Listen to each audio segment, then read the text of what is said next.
జగిత్యాల జిల్లాకు వచ్చేసి ఒక ప్రజలతో ఎన్నుకోబడ్డ ఒక పార్లమెంట్ సభ్యుడిగా ఉండి ఏకవచనంతో రాష్ట్ర ముఖ్యమంత్రి గారి పేరు తీసుకుంటూ ఇష్టానుసారంగా మాట్లాడడం,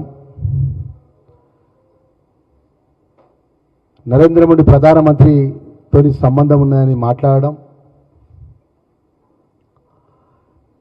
వ్యక్తిగతంగా కూడా మాట్లాడడాన్ని మేము తీవ్రంగా ఖండిస్తున్నాం. ఎందుకంటే ధర్మపురి అరవింద్ అనేది ఆరంభం అనేది వారి కుటుంబం ఆరంభమే కాంగ్రెస్ పార్టీ నుంచి. వారి తండ్రి గారు డి శ్రీనివాస్ గారు.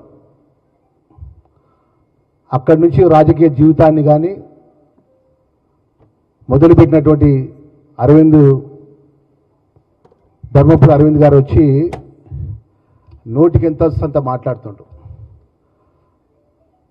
ఈరోజు ఈ రాష్ట్రంలో ఉన్న భారతీయ జనతా పార్టీ నాయకత్వం అంతా ఉంది. 2 కేంద్ర మంత్రులు ఉన్నారు, పార్లమెంట్ సభ్యులు ఉన్నారు.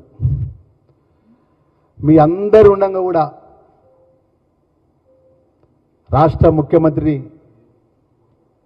మేరస్త జోడో అని మాట్లాడిందంటే దాని అర్థమేందో చెప్పు.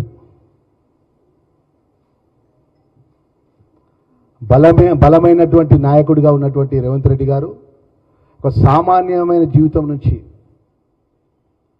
ఇండిపెండెంట్గా జడ్పీటీ సభ్యునిగా ప్రజలతో గెలుపొంది స్థానిక ఎన్నికల్లో ఎమ్మెల్సీగా సభ్యునిగా ఎన్నికై తిరిగి శాసనసభ్యుడిగా ప్రజలతో ఎన్నుకోబడి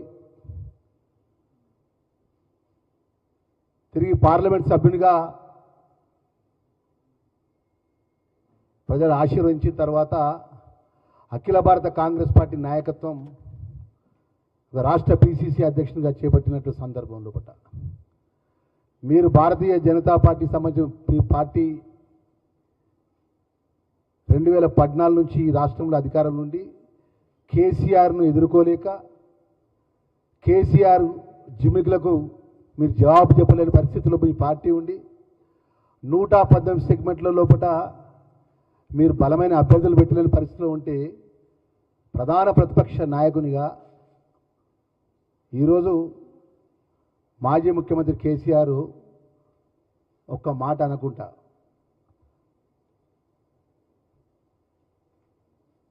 రాష్ట్ర ముఖ్యమంత్రిని పట్టుకొని నోటికి వచ్చేస్తంత మాట్లాడుతున్నావు కదా, మేము ఇక్కడి నుంచి ఇప్పుడు మాట్లాడలేమా? ప్రజలతో ఎన్నుకోబడ్డం ప్రజాస్వామ్య పద్ధతి ద్వారా రాజ్యాంగ నిర్మాత డాక్టర్ బిఆర్ అంబేద్కర్ గారు రాజ్యాంగ పరంగా ప్రజల ఓట్ల ద్వారా మనం ఎన్నుకోబడి చట్టసభలో పోయినప్పుడు అంబేద్కర్ గారు ఇచ్చినటువంటి రాజ్యాంగ పరంగా ఒక శాసనసభ్యులందరూ కలిసి ఒక ముఖ్యమంత్రిని ఎన్నుకుంటారు. ఒక ముఖ్యమంత్రి కుర్చీని పట్టుకొని వ్యక్తిగతంగా నువ్వు మాట్లాడమనేది ఎంతవరకు సమంజసం అని చెప్పి అంటున్నాం. నీ భారతీయ జనతా పార్టీ లెక్క నాగ్పూర్లో కూర్చొని మీ ఆర్ఎస్ఎస్ సంబంధించినటువంటి వ్యూహం ఏదైతే ఉంటుందో ఆ వ్యూహాన్ని అమలు చేసే కాంగ్రెస్ పార్టీ కాదు. భారతీయ జనతా పార్టీ మీరు ఏ విధంగా చేస్తుందో ఆ విధంగా కాంగ్రెస్ పార్టీ కాదు. కాంగ్రెస్ పార్టీ అన్ని వర్గాలను కలుపుకుపోయే పార్టీ. మరి ఆ పార్టీల పక్షాన అఖిల భారత కాంగ్రెస్ పార్టీ నియమించినటువంటి పిసిసి అధ్యక్షునిగా ఉండి ఆ రోజు ప్రధాన కాంగ్రెస్ పార్టీ పక్షాన గ్రామాన పాదయాత్ర చేసి ప్రజాపాలన లోపల ప్రజలు ఆశీర్వదించి 2023 డిసెంబర్ లోపల ప్రజలు అవకాశం ఇచ్చి ప్రభుత్వంకి వచ్చిన తర్వాత ప్రజలకు సంబంధించిన అనేక సంక్షేమ కార్యక్రమాలు ఏమని మాట్లాడినావు? కేంద్రం భిక్షమెత్తే అని చెప్పి మాట్లాడినావు. ఇలా రాష్ట్ర ప్రభుత్వం ద్వారా కేంద్రానికి ఎంత మనం పన్ను కడుతున్నాము మీకు లెక్క తెలుసా అంటున్నా. మనకు వచ్చే దామాషా ప్రకారం మన రాష్ట్రానికి రావాల్సినటువంటి కేంద్రం నుంచి నిధులు వస్తున్నాయని చెప్పి అంటున్నా. ప్రస్తుత సమయంలో ఈ రాష్ట్రంలో 33 జిల్లాల్లో వరి ధాన్యానికి సంబంధించిన తీవ్రమైన ఇబ్బంది ఉంది. పెద్ద ఎత్తున వరి దిగుబడి వచ్చింది. కేంద్ర ప్రభుత్వంలో బాధ్యత గల మీ కేంద్ర మంత్రులు కానీ పార్లమెంట్ సభ్యులుగా నువ్వు కానీ ఎఫ్సిఐ గోడాంలో 2 నుంచి 3 పంటలు గోడౌన్లో నిండిపోయి 33 జిల్లాలు నిండిపోయినటువంటి ఆ వరి ధాన్యాన్ని కేంద్ర ప్రభుత్వం ద్వారా కొనుగోలు చేసే ప్రయత్నం చేసినవా నువ్వు అంటున్నా.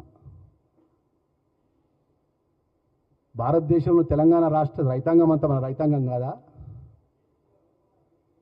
మన అన్నదాతలు కాదా? పార్లమెంట్ సభ్యునిగా మీరు ఎందుకు మాట్లాడలేదంటున్నా. ఎందుకు గోడామ్స్ లోపల ఎఫ్సిఐ గోడామ్స్ లోపల మా జగిత్యాల జిల్లా ఉదాహరణకు చెప్తున్నా, 20 మండలాలు ఉన్నాయి. 90% మా ప్రాంతం అంతా రైతు ఆధారితమైనటువంటి కుటుంబాలు.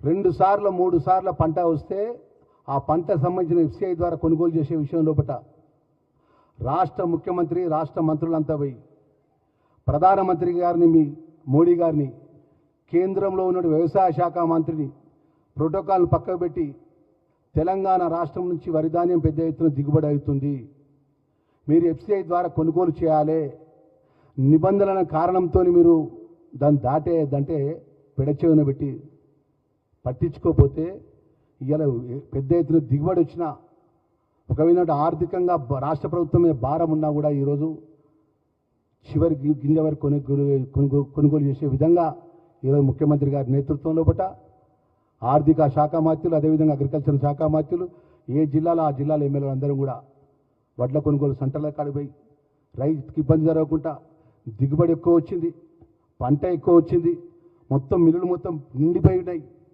మరి ప్రత్యామ్నాయంగా ఎంతో కష్టపడి వరిధాన్యాన్ని మేము కొనుగోలు చేస్తుంటే,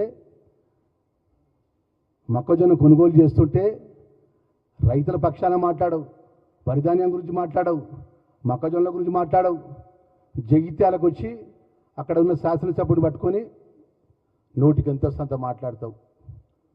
కేంద్రీయ విద్యాలయానికి సంబంధించిన స్థలాన్ని ఇవ్వలే, నీ సంగతి చూస్తా, ఇదేనా మాట్లాడతారిక?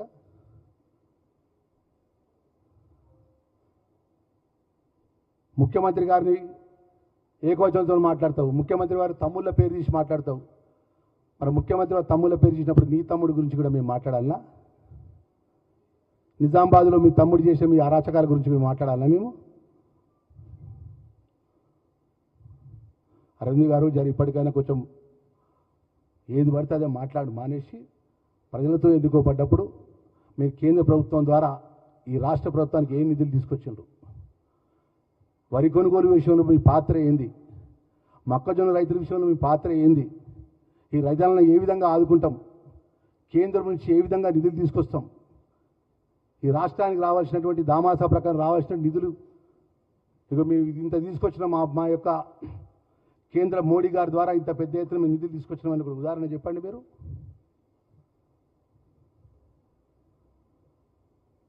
మా social welfare department, tribal welfare department మా రావాల్సిన నిధుల విషయంలో కూడా ఎక్కడ కూడా సహకరించలేదు.